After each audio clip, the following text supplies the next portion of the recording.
Olá, eu sou Davi Sickert e seja bem-vindo para mais um vídeo. No vídeo de hoje nós vamos dar sequência ao nosso estudo sobre o livro de Hebreus. E nós já chegamos no nosso 8º estudo e dessa vez nós iremos ver Jesus como o mediador da nova aliança. A verdade é que Hebreus no capítulo 8, no verso 6, fala que através de Jesus ele é um mediador de uma aliança superior, com base também em promessas superiores. Então no nosso estudo hoje entenderemos qual é essa nova aliança, sua relação com a antiga aliança e por que Jesus é o mediador dessa aliança superior. Mas se você perdeu algum dos vídeos, alguns dos nossos estudos sobre o livro de Hebreus, vai estar aparecendo aqui no card a playlist completa, então você pode clicar e assim ficar inteirado de todo o nosso estudo. E também, se você ainda não se inscreveu no canal, clica aqui embaixo, se inscreve no canal, ativa as notificações e também curte esse vídeo para que ele chegue em mais pessoas. Nós iremos ver Jesus como mediador da nova aliança agora. Para a gente entender como Jesus é o mediador dessa aliança superior, precisamos em primeiro lugar entender o que são as alianças e qual é a relação das alianças que existiam antes da nova aliança, para a gente entender a relação da nova aliança com a antiga aliança e por que é dito no livro de Hebreus que a nova aliança é uma aliança superior. Então, em primeiro lugar, o que são as alianças?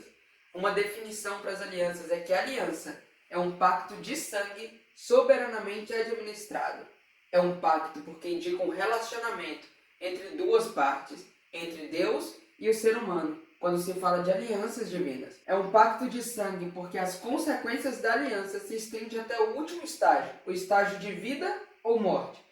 É exatamente isso que a gente vê, por exemplo, na aliança que Deus faz na criação com Adão e Eva, onde se eles obedecessem, eles continuariam vivos para sempre, mas caso contrário, eles passariam então a ter a experiência da morte, que como consequência chega a mim e a você também. E a aliança é um pacto de sangue soberanamente administrado. Isso significa que é Deus quem ministra todas as alianças. Ele quem dá o primeiro passo em fazer, em abrir esse caminho de relacionamento entre as duas partes, entre ele e a gente, a raça humana. É sempre Deus que dá o primeiro passo, que estabelece a aliança, e ele também é sempre fiel às suas palavras. Precisamos entender também quais alianças já existiram e a relação das alianças uma com as outras, para a gente entender como a nova aliança se relaciona com a antiga aliança. A Bíblia claramente fala da aliança de Deus com Noé, com Abraão, com Israel, a pessoa de Moisés à frente do povo ali, mas aliança feita com todo o povo, e com Davi.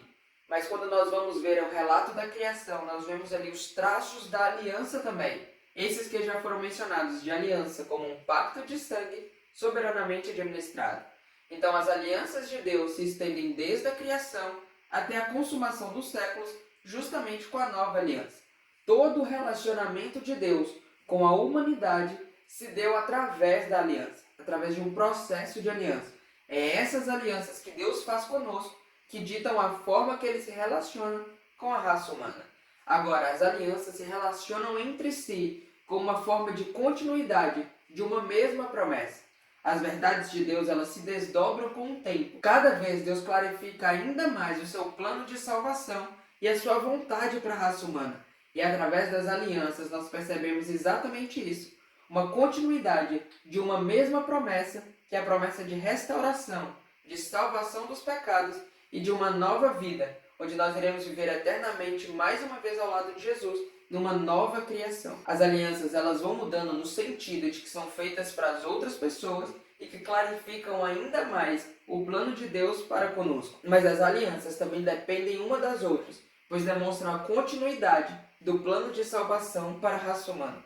Um exemplo muito claro é que a libertação do povo de Deus, o povo de Israel do Egito, só faz sentido à luz da promessa feita para Abraão, a qual seria feita uma grande nação e que seria resgatado também, e daria uma terra para que eles habitassem. Então as alianças elas demonstram justamente essa continuidade do plano de Deus de salvação para a raça humana. E as alianças demonstram justamente essas duas coisas, a continuidade do plano de Deus para a salvação da raça humana e o desenvolvimento do seu relacionamento, a forma com que ele acontece com seres humanos também. Quando nós analisamos o livro de Hebreus de forma um pouco mais profunda, nós iremos perceber que a comparação que é feita de antiga e nova aliança não é uma comparação da nova aliança, inaugurada através de Jesus, com a aliança dada lá no capítulo 20 ao 24 de Êxodo, onde Deus dá a lei dele, escrita em tábuas de pedra para Moisés. Na verdade, faz uma comparação da renovação da aliança, que é feita quando Moisés desce do Monte do Sinai e percebe a idolatria do povo ao bezerro de ouro. É ali que Deus faz uma renovação da aliança que ele acabara de estabelecer, que o povo tinha aceitado participar, e ali eles já estão desobedecendo. E Deus faz uma renovação da sua aliança, onde ele também institui o sacerdócio levítico e os rituais do santuário. É exatamente essa comparação que é feita entre a nova aliança com a antiga aliança, nos termos de uma renovação da aliança. Por isso, quando nós vamos para a aliança inaugurada por Jesus, nós também estamos vendo uma nova renovação da aliança que é feita com Israel, lá no capítulo 20 ao 24 de Êxodo, onde Deus dá a sua lei para aquele povo, lei essa que já era vigente desde a criação. Então agora nós precisamos comparar a antiga aliança com a nova aliança. A grande questão é que a antiga aliança ela não tinha poder em si mesma. A antiga aliança era uma ilustração, um símbolo daquilo que Jesus havia de fazer de forma real. O sacrifício dos animais, por exemplo, ilustrava o sacrifício de Jesus. Em todos os ritos, nas ofertas do santuário, nós percebemos ali as realidades que se cumprem no ministério e no sacrifício de Jesus por nós. A grande questão é que precisamos entender o propósito daquela aliança, que era servir para que o povo não caísse na idolatria e para que eles se preparassem para receber o Messias através daqueles símbolos. A renovação da antiga aliança, no processo dos ritos do santuário, do sacerdócio levítico, serviam como um modelo didático de Deus para ilustrar o plano de salvação que haveria de ser uma realidade na vida de Jesus. O grande problema da aliança não se encontra em Deus ou na forma que ele estabeleceu a aliança. Muito pelo contrário, Deus sempre se manteve fiel à sua aliança, a aliança que ele faz com o povo em todas elas. O grande problema é que toda a raça humana, indiferente de qual aliança nós falamos, seja da criação, seja de Abraão, seja de Noé, seja de Davi, todos eles quebraram a aliança de Deus. O grande problema das antigas alianças, antes da aliança inaugurada por Jesus, está não nas promessas de Deus ou no que ele estabeleceu, mas justamente porque é feita para seres humanos falhos e os seus erros de infidelidade que geram problemas na antiga aliança. É por isso que quando nós vemos tanto a inauguração da nova aliança, como até mesmo a sua promessa lá no livro de Jeremias, nós percebemos que Deus não muda as suas leis, não muda nada disso. Ele só muda o recipiente. Antes Deus deu sua lei e agora ele vai inscrevê-las no nosso coração. Na verdade, o que Deus está fazendo é ampliar a magnitude da sua lei. Ele está querendo imprimir toda a sua vontade dentro do nosso coração. Essa nova aliança ela também não é feita para nós, seres humanos, no sentido de que nós precisamos nos mantermos fiéis a essa aliança. Essa aliança ela é baseada nos méritos de Jesus. Nós precisamos nos entregar a Ele, mas os méritos da aliança é do próprio Cristo Jesus, que se entregou por nós na cruz. Essa é a grande diferença e é a partir daí que nós conseguimos perceber a superioridade da nova aliança. É por isso que nessa nova aliança ela não tem maldições, por exemplo, para desobediência, porque a fidelidade da nova aliança não está atrelada à nossa capacidade de obedecê-la sem falhas, mas dos méritos de Cristo Jesus, que não tem erro, não tem pecado e não falhou em nada. É estabelecido justamente através de Jesus, essa nova aliança, nos méritos dele. E por isso, essa aliança ela é superior e tem superiores promessas. Essa nova aliança ela é superior porque ela tem um mediador melhor, um mediador superior. Enquanto os sacerdotes levitas tinham simplesmente um sistema de símbolos, e eles mesmos eram falhos, precisando de purificação, de ofertas pelos seus pecados. Cristo Jesus, ele é Deus, com obediência perfeita à lei e à vontade de Deus. E quando ele se entrega como o cordeiro que tira o pecado do mundo, está sendo feito um sacrifício perfeito, não pelos pecados dele, mas pelos pecados da humanidade. Ele tem um mediador melhor, porque Cristo Jesus é perfeito, e além disso ele também é eterno, indicando que a sua mediação por nós dura para todo sempre, até mesmo na nova terra, quando nós desfrutarmos de uma vida eterna ao lado de Jesus. Só estaremos lá pelos méritos do Cordeiro de Deus, de Jesus, que tira o pecado do mundo. As superiores promessas é justamente por causa disso. É através da fidelidade de Jesus que essas promessas são dadas. E ele não é igual a gente que falha, que erra, que peca. Jesus prestou uma obediência perfeita.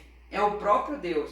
E por isso, as promessas são superiores, são eternas, porque fazem a realidade daquilo que antes era somente símbolo. Está baseado não nos méritos que são falhos dos seres humanos, mas nos méritos de Cristo Jesus, que é perfeito, é o próprio Deus, criador de todo o universo. O desejo de Deus através da nova aliança é através dos méritos de Cristo Jesus, da sua obediência perfeita, imputar isso para cada um de nós. A justiça de Cristo Jesus, quando nós o aceitamos, é passada para a gente.